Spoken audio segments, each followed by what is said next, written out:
Alright, so here's the hydraulic filter in an H12 mini excavator. The bad thing is this thing was just laying in the bottom of the tank. It wasn't connected to the inlet or the outlet, or it wasn't connected to anything. It was just laying in the bottom of the tank. Now I guess that filters something, but it doesn't filter. Another thing that I found out when I was doing this, I don't know if you could feel it or not, but this tank was welded up over in China, and there is weld spatter all over the inside of that tank. Now, I haven't had any issues with it as far as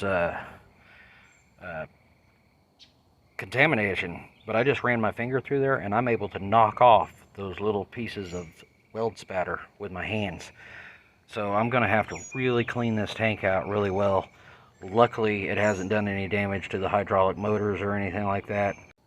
But you would think that the inside of the tank would be cleaned of that weld spatter before they put the damn thing together and put it on the machine. Because if I can rub it off with my fingers, with my fingernails, that little bit of metal can get into your system and contaminate it. So something to watch out for. I didn't realize that 2 years ago when I bought it, but and I'm going to probably hook up an inline filter. I'm going to put a link to the bottom of the page here, because there's a guy that actually has a kit that sells it, and he does a lot of stuff on this H12 mini excavator. But I don't think he's taken it apart and found that filter. It's just laying in the bottom of the tank. At least it was on mine.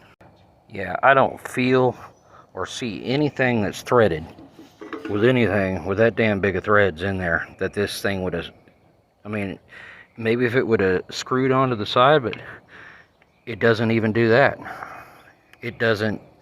This thing just sits on the bottom of the damn tank. I don't know, do you think I should just keep it in the tank? Ideally, I think they should have tapped that down there, and then they could have made an extension to come up that would plug into that, and then it would actually filter. I don't know if they tried to JB weld it to the side there to where the return line, it was going through there at one time, but I don't see any indication in that. I think they just opened the hole, dropped it in, and said, well, it's got a filter in it.